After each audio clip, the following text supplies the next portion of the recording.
Today we're talking about forearms and pain that's associated through the forearm, not necessarily just the forearm muscles. We also get people coming complaining with wrist pain, hand pain and elbow pain, but ultimately the majority of the reasons that people come to see us are linked down to the same sort of thing, and it comes down to anatomy. When we understand that the muscles that are responsible for clenching and opening our fingers travel further than just the wrist, they come all the way along and attach to the elbows.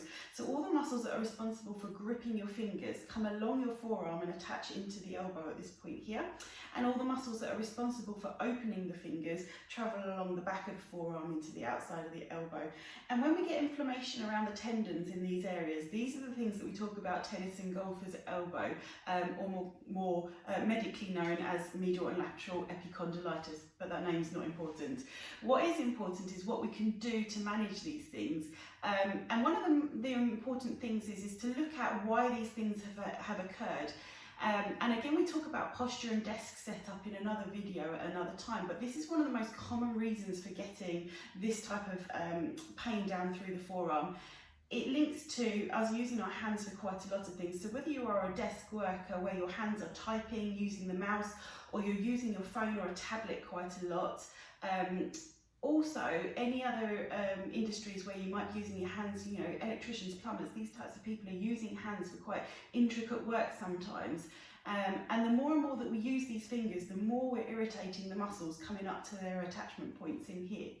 So today what we're going to do is look at what you can do if you are suffering with any pain around these areas.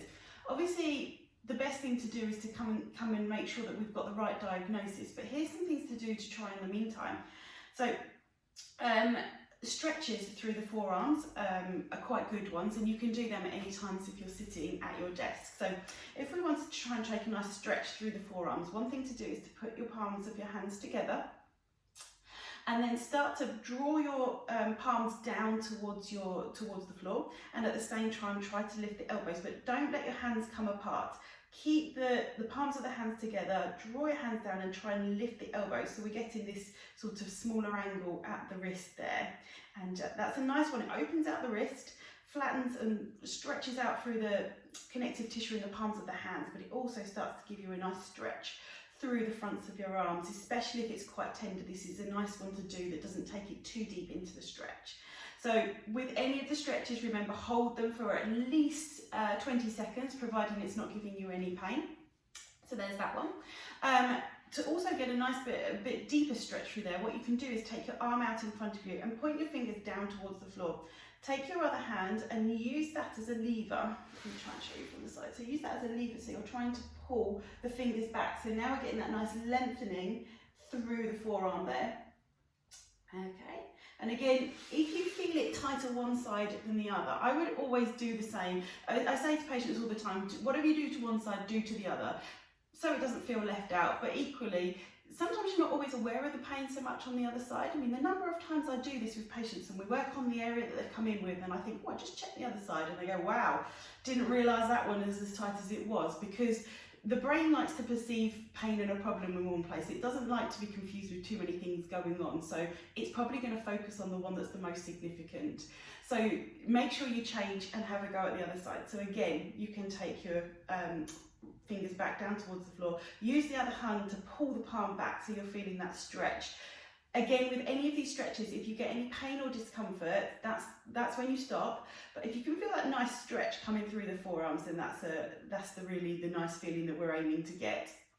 We can do the same with the back of the forearm. So this time you're having your hand facing down towards the floor, so your palms in towards you this time. And again, you're going to use your hand to pull back and just feel that stretch through there. That's it. And again, hold it for a good 20 seconds, repeat it on the other side. So let me show you from the side, just make sure you see. So this time, palm down, and then take your hand around the back of your hand this time to create that stretch. Just watch if you get any pain into your wrist, because obviously we don't want to be compressing everything too much and irritating that. So if you get any pain in there, then this might not be the exercise for you. Another nice way to stretch the wrist is coming onto the floor, and this time, if you can put your hands down onto the surface of the floor, maybe onto your mat if you've got one, and see if you can rotate your hands. I mean, not everyone can do this, but if you can rotate your hands all the way down so that your fingers are pointing back towards your knees, and then from here you're just going to sit back into your heels. So we start, so your shoulders above your wrists, and then just gently ease your bottom back onto your heels, and then you can control the amount of stretch that's coming through both of those forearms. There we go, that's a nice one. And just ease off, and each time you sink down, sink a little bit deeper down into that stretch if you can. That's nice. Okay, so that's quite a nice one to do. Other things, if you are sitting around, take time just to rotate through the wrists, shake out, release through your hands. If you spent a lot of time doing a bit of typing, using the mouse or some intricate work, just take a moment just to release through the wrists, open, close your hands, just release everything off. Something else that you can do, and advice that I always give to patients, is a bit of self-massage. Obviously we do soft tissue work when we work on these injuries, but there are some things that you can do yourself, and what I would recommend is that you get a bit of massage lotion and pop it over the area that we're going to do. So if we talk about the forearm here, pop a bit of massage lotion on there, and then use the other hand to kind of just draw some small circles as you're working your way down through the muscles. And as you sort of explore through the muscles, you'll feel the bit that's like, oh, that's where the tight bit is. And you can just sort of stay there and put a little bit more pressure, couple of little circles around that area, and you should feel the muscles start to melt and soothe and sort of release a little bit. And then you can go exploring for another bit to see if you can find that. Same with the muscle on the outside of the arm. So again, pop some massage lotion over that, and then take your other hand, use your thumb to do the work, and just travel around. You can see that, sort of travel around that area, just drawing some circles. And I can guarantee that even if your forearms are not giving you problems at the moment, you're going to find something going on there. We use these muscles so much. Every time you use your hands, you're using these muscles.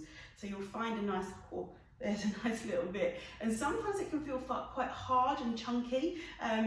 And again, as you put that pressure down, you'll be surprised how tender it can be. So the important thing as you do this is try not to create too much inflammation as you're doing it. So don't overstimulate it and sort of really make it angry, but just put enough pressure and movement through it that you know you've worked on it. And I would suggest you don't spend any longer than a minute in any one place. Take a little bit of time just to explore the other areas and release that off. And spend no longer than 5 or 6 minutes doing it. You can do it a couple of times a day, but don't end up sitting there for half an hour giving yourself a deep tissue massage, because you probably will notice it afterwards and it will be a little bit sore and tender. So I hope that information helps. But as always, if you have any questions, then please do get in touch. I'm happy to answer any questions. Thank you.